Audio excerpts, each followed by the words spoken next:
All right, it's June 12th, 2022. It's a Sunday. As you can tell, it's a nice sunny day. And what I'm videoing right now is Nathan. I got a close-up of him, see if it'll do that. Dude, there's Nathan. Nathan is an avid bow hunter. And this is the back end of my property. I think everybody knows I got about 18 acres. So Nathan has been preparing and using this area for bow hunting. And to give you a little lay of the land, behind that, it's called a muddy. That's his hunting stand. It's an expensive little thing, a muddy, but it's delightful for hunting because it keeps you out of the weather. He's a bow hunter. He's not a rifle hunter. You can't shoot guns in Milwaukee County. But the point of this is that way over there, which we haven't gone to, he's got a food plot. He's got radishes and turnips and other things that deer like. And then down here, he's got a little pond. He's left the trees so the deer have a place that's shady and comfortable. And let me come back. My property goes all the way from there, all the way here, and it takes a turn where those trees are. And so behind it's about 100 acres. So the deer like to be in there. They like to come out, drink the water from this little pond we have over here, puddle. And because it's a food plot, which is totally legal and totally normal, and the DNR loves it, the deer come out and feed. And then he's able to selectively cull or harvest the animals that need to be culled. He eats what he shoots. So he's the classic hunter. But Nathan's a remarkable man, hardworking. I think he's in his early 20s. He's an amazing human being, which sort of goes against the stereotype that people have of his age group. I'm sure there's people who are trouble. Heck, I was trouble when I was his age. He is really hardworking, runs his own business, loves his father, takes good care of his mom. I really enjoy him. So he rented this thing called what is it, a billy goat? It's a big mower, and it cuts down this really high grass. So last year we used it around some of my trees that way to clean them up because I hadn't been here for 3 years. And they were nice enough to bring the cutter down there and make it look real good. And so he called me today and said he's got the billy goat, which is that mower. And he said if he has some extra time today, he'll come down to the front of my property and cut it. So we spent about 30 minutes talking about what he's doing, life, hunting, his food plot, his girlfriend, everything. And he's going to come down when he's got time today, because he's got to return it today, and do some mowing for me, which is nice, because if you've ever tried to cut really long grass with a lawnmower, it's a nightmare. So I'm a very lucky person. I know Nathan, I know Tim, I know their mother, I know Melinda, the sister. They're really, really fine people. And I've known them now for 4 or 5 years. So life is good. But like I said, this is the back half of my property. It's out of sight. It's out of mind. It's very secluded. It's good for hunting. And we've let it go fallow. It was farmed for quite a while. I'll make the screen bigger. Yeah. But there were so many geese from the pond that the end result was the geese would come up from the pond at night, eat, or during the day, eat all the seed and then disappear back into the pond. But it is beautiful out here. I've got 18 acres, which is pretty impressive. We're 5-6 miles from downtown Milwaukee. We live in the suburbs. Got all this beautiful growth here. It's so much fun to live out here, especially with really nice neighbors. I'm probably going to be attacked by the ticks, but ticks are relatively harmless. If you get them off within 24 hours, you don't have to worry about it. So that's why you do a tick check after you've been out in the field. Oh, it is so pretty out here. Yeah, so we'll just take a quick little walk. Oh, I didn't. These flowers, oh, pretty. Okay, it's such a gorgeous area. Now, it's not gorgeous in the winter, don't get me wrong. I'd much rather be, oh hell, Washington State, Florida, California, Arizona. We'll get a little closer here. So this is my pond. You can see the outline of my house there. Pond goes from here, it's about 8-10 feet deep. Goes all the way along there. It's about 14 acres. Obviously you can put a boat in it, canoe. You go swimming in it. It's a lot of fun. And then we have a little area there where people access it by this sort of ramp, natural ramp. And lo and behold, this is the whole area. It is gorgeous. And I never really appreciated how much fun it would be to own a fair amount of land, but I do now, and I begin to appreciate it more and more. Now imagine this goes uphill. So I've often thought, wouldn't it be fun to build a house out here? And it would be, because you could see there's about 1,200 feet from the road up along the tree line. You could have that big, long, sexy driveway. You'd have to get a snowplow. Sounds like a pain in the ass. Then you could build the house right here. That's north, and then have it face southwest over the pond. It'd be a gorgeous view. And one of the other things is, I think I've already mentioned, there's 100 acres of what we call CRP land out there, which is Conservation Reserve Program, or CRP, Charlie Romeo Papa. And it's not accessible. You can't build on it.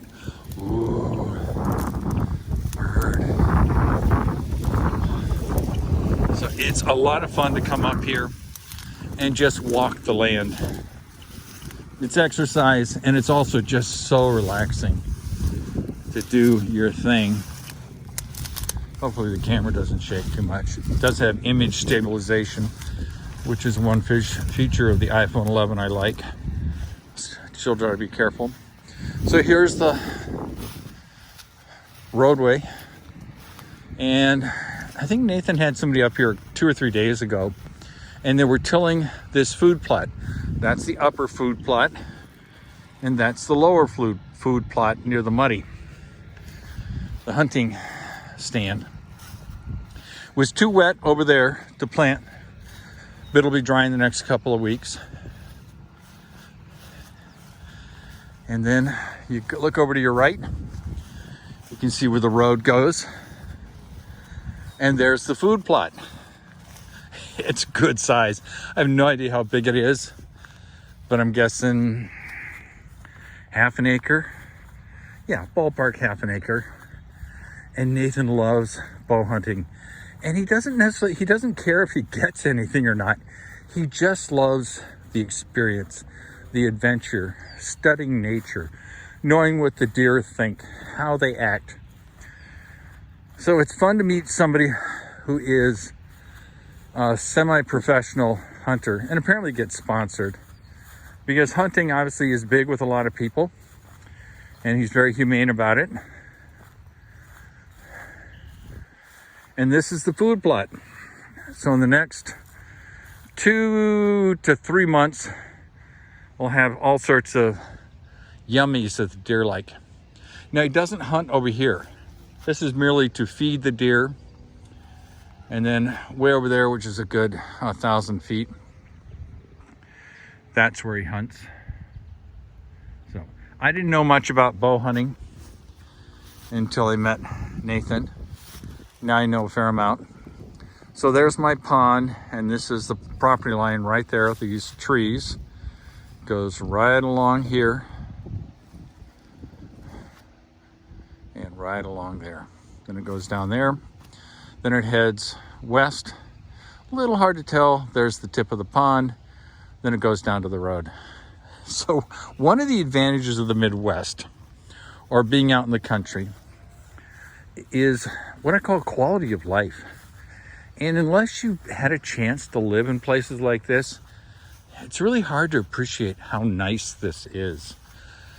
Generally, your neighbors are real nice. They're very friendly. They like to help you out because obviously you help them out. It's the way life should be. They like some of the traditional things. We have parties, barbecues, we get together, and hunting and having a good time. So Nathan has a lovely young lady who he's in love with, Savannah. And I guess can't wait till he gets married and start having kids, and I get to experience his kids and enjoy his kids and see how life treats him. It really is Hakuna Matata. It's a circle of life, baby. And I love sharing the land with him. I don't charge him a dime for hunting here. It's a good use of the land. He loves it. He cares for it. He's a good human being. And whenever I ask Nathan for help, he may not be able to show up that minute. He does show up and give me a hand. And that's always fun. So, a beautiful day. It's a Sunday. Like I said, it's probably about 75 degrees. It's very pleasant. And we're watching everything come to life. All the plants. So I hope you enjoyed this video as much as I have making it. Hope you've learned something. Oh, there goes the Nathan. I'm gonna have to follow him. So love you all. Talk to you later. Bye. As I'm walking by, I might as well show you the pond. Oh yeah, it's a gorgeous little pond. It's so much fun having that much water in your backyard, getting to use it anytime you want. Yeah, it is gorgeous. I've been out there a number of times with friends. We have little rowboats and canoes. Got lots of wildlife here. Almost every bit of wildlife that exists in Wisconsin lives in my backyard. So it is gorgeous. Oh yeah, it is gorgeous. Now I'm done. Okay, I keep saying I'm done. I'm never done. So here's Nathan, my man.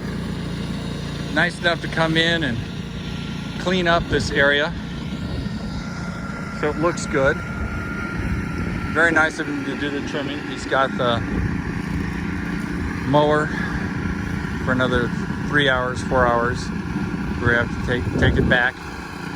So I asked him if he wouldn't mind cleaning this up, especially underneath the trees, which he's gonna do. It'll look great. Not having to take a lawnmower in there, oh God, this would just destroy a lawnmower. Because look at the size of these little bushes with their thorns. That would eat a lawnmower to death. It would ruin the blade, probably slip the belt. This machine, the Billy Goat, is designed for exactly what he's using it for. Kind of like a portable bush hog. Yeah. Oh God, it's gonna look great. I think it looks great this way, but a lot of my neighbors, as most people are, they like it trimmed, they like it cleaned up, and to Nathan's credit, it's gonna look nice. Now that's a big pile of dirt. It's been there for a long time, so he's not gonna trim that. But it'll look real party, as we say. Yeah. Oh yeah, he reminds me of his father in terms of how nice he is and how pleasant and even-tempered and sociable. He just that. Yeah. I'm done. My hand signals aren't make it look good. Yeah. I should just follow his advice. Yeah. Oh yeah, this is gonna be great. So just another happy day. And as I like to squeeze my nose and say it, Wisconsin. You have to have that nasal twang when you live out here. It tells people that yes, you are from Wisconsin. You've got that little nasal twang, which everybody expects from Wisconsinites. I remember the first time I heard that twang, I was going, oh, that's really weird. And now I have that twang, which is all good. So I'm definitely done now. Love y'all.